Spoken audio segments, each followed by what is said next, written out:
Мына урматтуу Ак Медиа маалымат порталынын көрөрмандары, Райым Матраимовдун колдоочулары, тарапташтары Эркиндик бульварында митинг өткөрүшүп, азыр эми 1-май райондук соту тарапка жөө жүрүш жасоо аракетин көрүп жатышат. Анткени азыр 1-май райондук сотунда Райым Матраимовдун баш коргоо чарасы каралат деген маалыматтар айтылууда.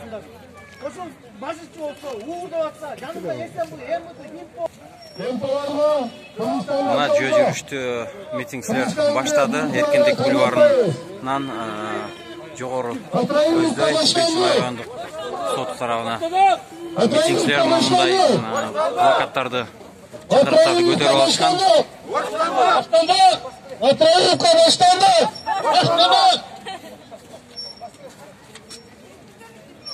Бульварды аралап, мынтип Матраимовго боштондук дегенки менен баратышат.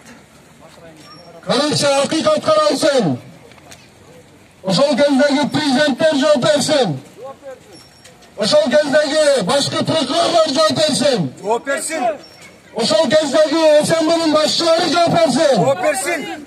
Ошол кездеги МВДнын министри жооп берсин. Жооп берсин. Жумушалиев жооп берсин. Жооп берсин. Отунбаев жооп берсин. Чыккандардын саны Отунбаева жооп берсин. Жооп берсин. 100гө. Атамбаев жооп берсин. Жооп берсин.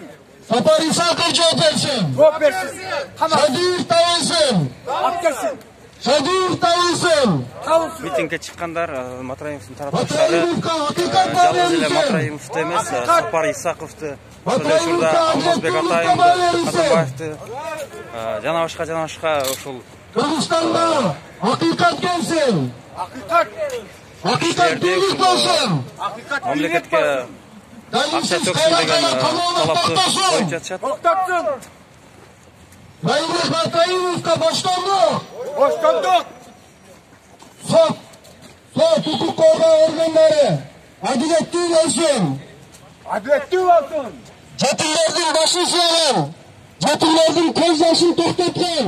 Элине боштондук. Боштондук.